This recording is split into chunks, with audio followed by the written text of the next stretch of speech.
Breaking news in Vancouver, where two pedestrians were killed in an early morning crash. Area residents honor the legacy of Dr. Martin Luther King Jr. and Ridgefield schools, hoping voters are feeling generous this February. I'm Chris Brown, and this is Clark County Today.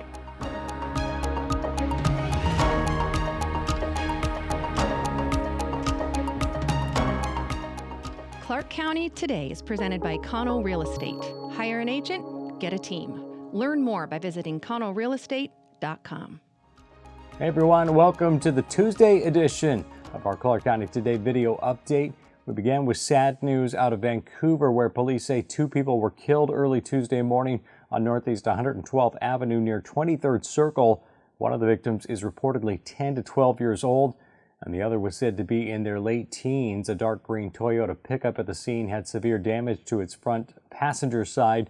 No further details were immediately available about what led up to the tragic incident, but we'll keep you updated at clarkcountytoday.com. Well, volunteers spent part of MLK Day honoring the legacy of Dr. Martin Luther King Jr. by planting trees and native shrubs around Homestead Neighborhood Park in East Vancouver. The City of Vancouver teamed up with AmeriCorps and several neighborhood associations for the project. The Day of Service is an annual event in Vancouver and is always in memory of Dr. King and his devotion to service and community. Well, Clark College is back to normal after a three-day strike ended late last week. It was the first labor stoppage at the college in its nearly 90-year history. Faculty went on strike after over 15 months of negotiations failed to reach a deal.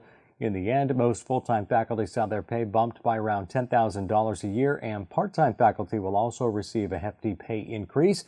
Both sides will be back to the bargaining table next May to begin negotiations on the next contract. Well, Representative Vicki Kraft of the 17th Legislative District wrapped up the first week of the 60-day session by hearing from constituents at WSU Vancouver. Kraft is focusing on government transparency, business regulation reform, sex trafficking prevention, and Lyme disease treatment, amongst other priorities. She has also been a vocal critic of making comprehensive sexual health curriculum mandatory in public schools. Kraft spent over 2 hours laying out her agenda and taking questions from the 50 or so people who attended. Ridgefield School Superintendent Nathan McCann is on tour this month trying to sell people in his district on a $107 million bond to build two new schools, update the high school's vocational program, and upgrade several playgrounds. The bond comes a year after voters failed to pass a $70 million bond. Now, the district says it expects over 1,700 new students over the next several years and would need 57 portables and new land to house them all if the bond fails to pass.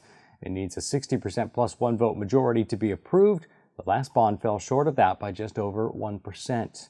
And that's your quick check of the stories we're following at clarkcountytoday.com. Be sure to follow us on Facebook, Twitter, and Instagram to see when stories are posted and be part of the conversation. You can also send story ideas and feedback to news@clarkcountytoday.com. For all of us, I'm Chris Brown. Thanks for watching.